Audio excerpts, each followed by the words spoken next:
Welcome to Springboard Studios' How-To series, where we talk about how to make healthcare more user-friendly. Each episode will cover a skill, process, or concept related to practical design thinking in healthcare, from abstract idea to its real-world impacts. Want to learn more about any given topic? Reach out to us at mgbspringboardstudio@mgb.org. Now, let's get started.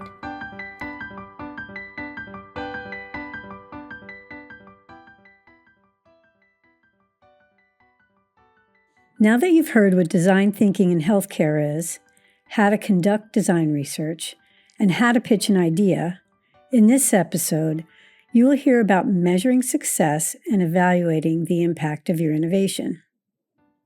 First, why should you measure success and evaluate your innovation's impact? Well, for many obvious reasons, including answering the following questions. Did your solution achieve its goals? Should you continue with the innovation? Can you convince organizational leadership, finance folks, or even investors that your solution has a positive impact and needs additional funding to scale and/or operationalize your innovation? Answering this question requires that you can make the business case for your innovation. I hope I've convinced you that you should always assess and evaluate your innovation, be it a product, a new service, or a redesigned workflow. You should know if your innovation is solving a problem or meeting its goals and the impact on all the stakeholders, including the financial impact on the organization and its bottom line. What do I mean by impact? Impact can be defined in various ways, and the evaluation of impact depends on whose perspective you're taking and whom the impact affects. In healthcare innovation, I would argue that the most important perspective that should be evaluated or assessed is the patient perspective. Does your innovation provide value to patients? Examples of patient value may include improved clinical outcomes, improved access to clinical services, be it faster or more affordable access, improved or maintained quality and safety, and finally, a better overall experience. Next, I would assess and evaluate impact from the provider's perspective. Does your innovation reduce provider burnout? Does it bring and improve joy and meaning to providers' work? Or does it improve work-life balance? Your innovation might also provide a financial benefit to providers. Finally, innovation can bring financial value to the organization. Once you assess the value to patients and providers, proving that the innovation has a return on investment, or what we call an ROI, is important to ensure that the innovation will be funded beyond an initial grant or pilot funding. So how do we do this?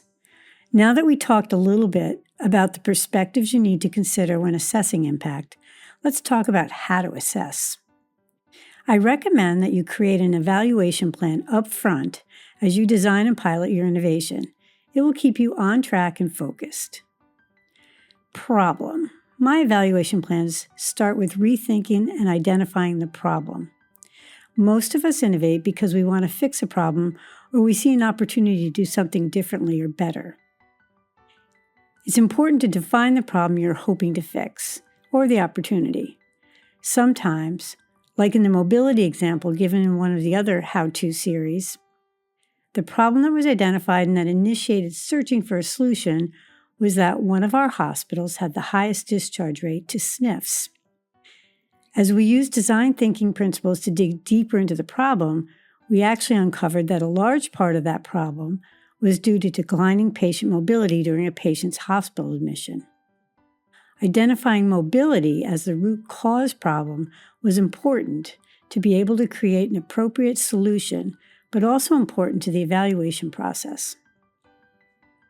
Next is the solution. Once the root cause problem is successfully identified, a solution is created using design thinking processes. Evaluation begins with identifying the goals of the solution. In the mobility example, there was a general overarching goal of reducing the number of patients that were discharged to SNFs, but the more direct goal was to create a solution that addressed the mobility of the patient. The goal of the mobility solution, the speedometer, was to actually improve mobility of a patient over the course of the patient's stay in the hospital, reduce the number of patients whose mobility declined, and increase the number of patients whose mobility improved or met a target before being discharged. Once the goals of the solution are identified, as they were in the mobility project, measurable outcomes must be identified. These outcomes might be the goals, but often they are something slightly different that can be objectively measured, but that align directly with the goals. In the mobility example, with improving mobility as a goal, a patient's mobility, whether improving or declining, was measured using the Hopkins Highest Level of Mobility, HLM, score, an objective outcome to measure. Data. Once outcomes are identified, identifying and accessing data can be the hardest part of the evaluation. Clinical data can often be obtained using Epic, and if you are a clinician, you may have access to writing reports and pulling the needed data. Financial data, however, is generally accessed through the organization's cost accounting system. MGB uses StrataJazz as their cost accounting platform, and this can provide cost and revenue data, length of stay, payer, as well as other patient demographic data. Getting access to this data can be difficult if your department does not have a dedicated data analyst, but data requests can be made directly to the digital team. We are also there to help. Financial data will help you assess financial impact and make the business case. Let's talk about the approach. Finally, we know what we want to measure. We hopefully know how and where we can get data, but we need to identify an approach for the evaluation. Will you look at outcomes pre-post your innovation, or will you create a control and intervention cohort and compare outcomes? If your innovation is a product, you may not need to worry about this, and you can identify changes to financial data once the product is introduced. Each innovation evaluation is unique, but loosely falls into this framework. We can help you think about your evaluation as you plan your project. So remember, evaluation of your innovation is really important. Don't forget to do this. Identify the root problem, the solution goals, and the measurable outcomes that align with the goals. Identify the data and the source of data you will need to evaluate your innovation's impact.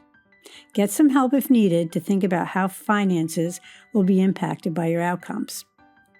And finally, decide your approach to the evaluation.